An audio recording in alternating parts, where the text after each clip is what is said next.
सुदीप के पापा दूसरे शहर जयपुर में सर्विस करते थे और सुदीप की माँ हाउसवाइफ थी। सुदीप के पापा ने एक नए कॉलोनी में अपना नया घर लिया था। वह जहाँ पर नया घर लिए थे वह कॉलोनी एकदम खाली थी। उस नए घर में सुदीप और उसकी माँ रहती थी। उस समय वहाँ बहुत ही कम लोग रहते थे। सुदीप वहाँ अकेला बोर हो जाता था और सोचता रहता कि कैसी जगह हमने घर लिया है जहाँ कुछ नहीं है। हमारे घर के अगल बगल सब प्लाट खाली था। फिर एक दिन एक पंजाब के किसी आदमी ने हमारे घर से सटा हुआ खाली प्लाट खरीद लिया था। उन्होंने प्लाट पर काम शुरू होने से लेकर खत्म होने तक के लिए वही एक मकान किराए पर ले लिया और मेरे घर से थोड़ी दूर उस मकान में रहने लगे। उस फैमिली में 3 लोग थे। पंजाबी भैया का नाम जसविंदर था और भाभी का नाम प्रीत था। उनका एक 6 साल का बच्चा नकुल भी था। पंजाबी भाभी की उम्र कुछ 30 साल होगी और भैया भी 35 के होंगे। प्रीत भाभी के बारे में मैं क्या बताऊं, उनके बारे में मैं जितना बोलूं उतना ही कम है। वो सुंदरता की देवी थी जिनको देखते ही हर कोई दीवाना हो जाए। भाभी बड़ी शरारती थी। वह हर बात में मजाक कर दिया करती थी। उनको जब पहली बार देखा उस दिन से मैं बस उन्हीं के बारे में सोचने लगा था। एक दिन मैं दोपहर का खाना खाकर पढ़ाई करते करते सो गया। जब शाम को मेरी नींद खुली तो प्रीत भाभी हमारे घर पर आई हुई थी। वो मेरी मम्मी से बातें कर रही थी। उन्होंने ऐसे अपने घर पर आया देखकर मुझे झटका सा लगा और विश्वास ही नहीं हुआ कि ये सपना है या हकीकत। बाद में मम्मी ने मुझे बताया कि ये लोग अपने पास घर बना रहे हैं और प्रीत जी मुझसे बात करने के लिए आई हैं कि इनकी कोई ज़रूरत हो तो हम इनकी मदद करें। भाभी ये सब सुन रही थी और मेरी तरफ शरारती नज़रों से देख रही थी। मैंने मम्मी की बात सुनकर एकदम से बोल दिया, हाँ ज़रूर भाभी जी, आपको कभी भी किसी भी चीज़ की ज़रूरत हो तो बेहिचक बोल दीजिएगा। भाभी जी ने मुस्कुराकर थैंक यू कहा। उनकी मुस्कान देखकर मेरा दिल बाग बाग हो गया। फिर उन्होंने हमारे पास में ही अपना नया घर बना लिया। मकान बनने में काफ़ी समय लगा।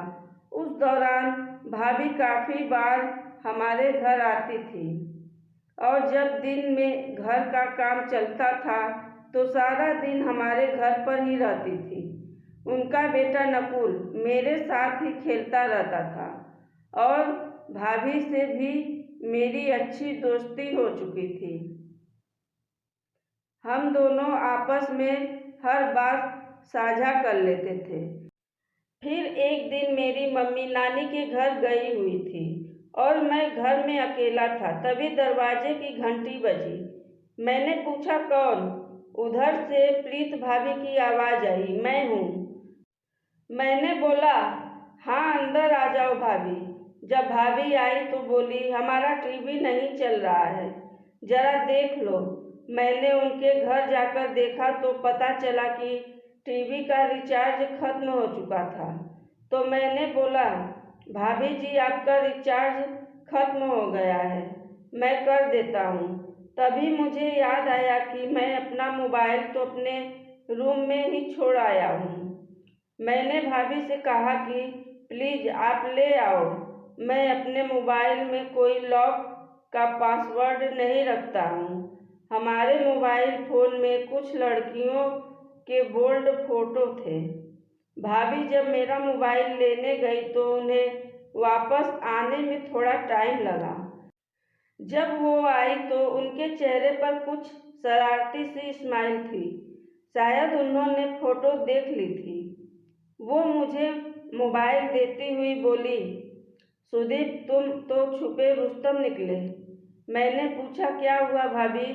मेरे पूछने पर उन्होंने बताया कि उन्होंने मेरे मोबाइल में कुछ स्पेशल देख लिया है।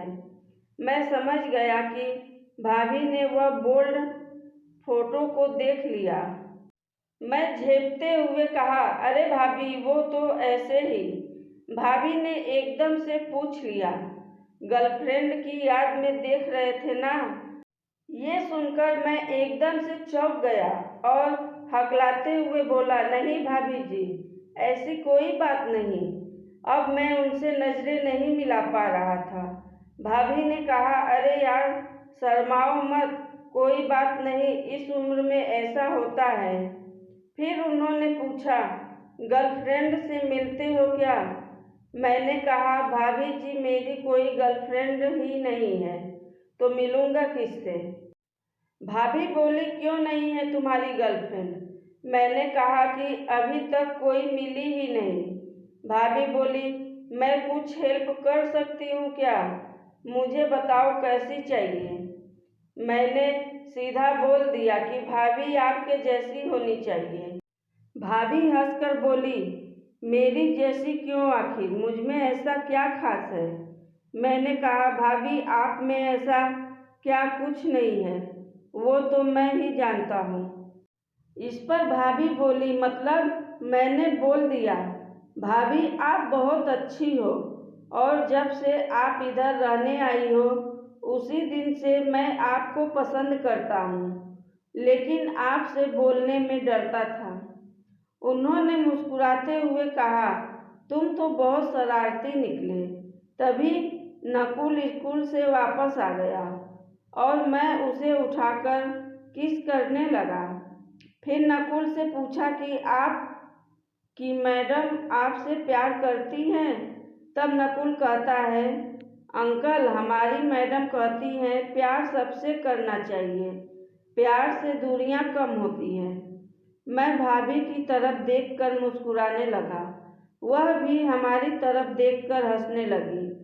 फिर भाभी इठलाकर बोली, आज आपके भैया कुछ काम से दिल्ली गए हुए हैं, तो रात को मेरे घर पर आ जाना और खाना भी यहीं खा लेना, क्योंकि अभी नई जगह है और सुनसान भी है। रात में थोड़ा डर सा लगा रहता है, अकेली औरत हूँ, कोई आ जाएगा तो मैं क्या करूँगी? मैंने कहा, रात को यही सो भी जाऊँ? भाभी ने आंख दबाई और कहा, सोने के लिए नहीं बुला रही हूँ। फिर हम दोनों हंसने लगते हैं। मैं अपने घर आ गया और जब रात को जागना है तो सोने में ही भलाई थी। जब रात को मैं भाभी के घर गया तो भाभी का लड़का नकुल सो चुका था। भाभी टीवी देख रही थी और उन्होंने ब्लैक कलर की मैक्सी पहन रखी थी जिसमें वो कामदेवी लग रही थी। हम दोनों ने साथ में खाना खाया और रूम में आ गए। रूम में जाते ही हम दोनों बेड पर बैठकर टीवी देखने लगे और प्यार भरी बातें करते करते हम दोनों कब सो गए पता ही नहीं चला। भैया का काम बढ़ गया था तो वो आए दिन शहर से बाहर रहने लगे थे। नकुल भी स्कूल में ज़्यादा समय के लिए जाने लगा था, तो मैंने कुछ ऐसा सिस्टम बना लिया था कि नकुल के स्कूल जाने के बाद मैं अपने घर से कोचिंग जाने के बहाने से निकल जाता था। जिस दिन भैया बाहर रहते और भाभी को हमसे कोई काम होता था, उस दिन वो मेरी मम्मी से किसी रिश्तेदार के घर जाने की बात कहकर निकल जाती थी। हम दोनों अपने अपने घर से बाहर निकल जाते और पीछे के रास्ते से घर में वापस आ जाते थे। उसके बाद हम दोनों खूब एंजॉय करते थे। कुछ समय बाद उनके घर में कुछ आर्थिक दिक्कत होना शुरू हो गई थी, क्योंकि भैया के काम में काफ़ी नुकसान हो गया था, जिस वजह से भैया भाभी अपना मकान बेचकर अपने गांव चले गए। लेकिन अब भी भाभी की मुझे बहुत याद आती है। धन्यवाद।